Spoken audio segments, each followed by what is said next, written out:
The woman bought a lot of things in the supermarket, but she doesn't have a cent. She pulled out 100 coupons. She didn't have to pay a penny for all kinds of discounts. Then she bought $500 worth of goods. The man in line behind were stunned. This woman relies on the loophole of the coupon. She and her friends set up the strongest coupon company in history. They made millions in half a year. They changed from housewives to rich women. And this film is actually based on real events. Her name is Connie. She's a housewife. The couple haven't had children for years, and her husband often goes on business. Their marriage already exists in name only, so collecting coupons became Connie's only pleasure. She collects newspapers and magazines from various places every day. Then she cut off the coupons on the top and matched them properly. Connie bought a room full of snacks with the least money. Her husband complains that she spends money carelessly, but Connie said, "Your living expenses are not enough to buy a bag of paper." Connie looked at the spoils of a wall with satisfaction. Then she took out a bag of cereal and ate it. It turned out to be overdue. She immediately sent a complaint email to the cereal company. As a result, the next day, she received a letter from the company and a cereal voucher. This is the usual method used by the company. A few coupons will settle the matter. So Connie began to search the supermarkets for expired food, write complaint letters to manufacturers. As expected, she received various coupons, but these coupons have a time limit. She can't finish it all by herself. Suddenly, there was a flash of inspiration. Connie found business opportunities. She found her best friend Joe. She told her about the plan. The value of the voucher is $20. If they can sell it at half price, then they can make a net profit of $10. And Joe is a famous person on internet. She often shares shopping strategies online. Then why not sell the coupons to others at half price? However, coupons obtained by complaints alone are not enough to support their business, but they have a lot of guts. They found a factory that print coupons for enterprises on the internet, so they drove to Mexico, stay in the printing factory for observation. They focused on a staff of the printer. They want to cooperate with this man and give him huge profits. The man said that the printing factory would overprint coupons for emergencies. If it is not used up, the surplus will be destroyed, and the man just needs to sneak the coupons into the truck, pay a little more to driver. Then he can send coupons across the country to Connie. It's so easy. After all, no one will take this small coupon to heart, but this humble coupon has caused many companies heavy losses. These two women make millions by selling goods live, but what they are selling is inconspicuous coupons. First, they let a man took coupons from the printer and smuggled from Mexico. Subsequently, Connie set up the sales website. Joe is responsible for the live and sales. They sell coupons at half the value. There are coupons for all kinds of goods on their website. Instantly attracted a lot of viewers.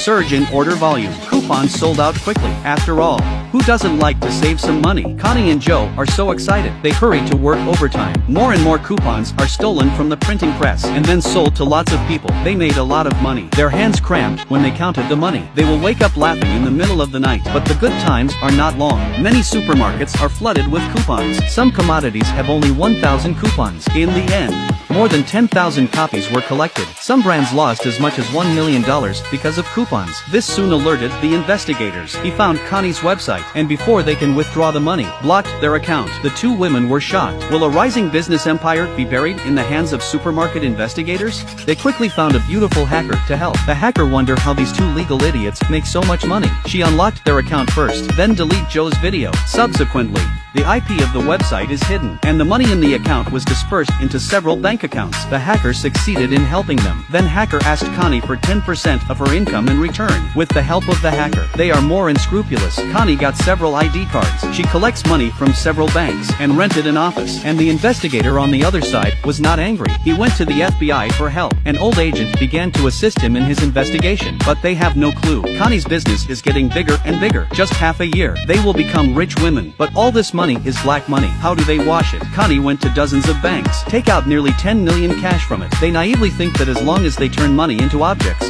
they will be successful in laundering it. But what should they buy for this 10 million? They were used to being poor, and they didn't know how to spend it. How do you spend $10 million? These two women think that arms are valuable, so they wholesale a whole truck of shotguns of the same type as John Wick. Then they bought 5 new Lamborghinis, one for each color. They also rented an aircraft warehouse, used to store luxury cars and yachts. Connie spent a lot of money to make a test tube baby. However, they still have $5 million left after such extravagance. They really don't know how to spend it. Connie hid the money in the express box. The hacker found them, asked where the money has gone. After the hackers learned of their innocent actions, she almost fainted. It turns out that the dozens of accounts she opened for the company were used for money laundering. The money in the account was originally clean. What they did was stupid. They also hoard a lot of things that are not needed and are not easy to sell. Hacker told them to resell their arms and luxury cars as soon as possible, so as not to attract the attention attention of the police. Then they found the gun organization, posing as an arms dealer to sell arms at low prices. Finally, they put the money back in the bank. They really lost a lot of money. On the other side, investigators send messages by mail. Found Connie's hometown. Asked the cashiers and couriers all over the city. The man who has a crush on Joe will want to tell Joe what happened, but he was targeted by the FBI. They followed Joe, came to the place where coupons are sold. That night, they were arrested. The special police looked at a room full of snacks and toilet paper. They were unbelievable. In order to catch the two people who forged coupons, so many people were sent. Baby diapers. Could use these. Just have one. As the evidence is conclusive, the amount involved is huge. Connie could face 40 years in prison. Her husband, who learned the truth, didn't help Connie. Instead, he yelled at her. He even acted as a witness to avoid suspicion. Facing such a scum man, Connie finally chose divorce. Then she spent a lot of money to hire a lawyer. In court, the lawyer said Connie was not a fraud. The coupons are all real. She just took advantage of the supermarket. In the final analysis, it is also the problem of supermarkets. People who have enjoyed the convenience of coupons. All on Connie's side. The bigger the trouble, the bigger the problem. Many brands, in order to avoid causing trouble, affect the company's image. One after another chose to withdraw the lawsuit. Finally, Joe was acquitted. Connie only needs to serve 11 months in the correctional institution. After divorce, Connie's husband seized all the property in the family, except for the snacks Connie bought with the coupons. Joe moved these things out, but she found Connie's millions of cash hidden inside. Joe used this money to go overseas, continue to build their coupon empire. Connie, on the other hand, has a baby in her body. She waited for her release from prison to continue her life as a rich woman.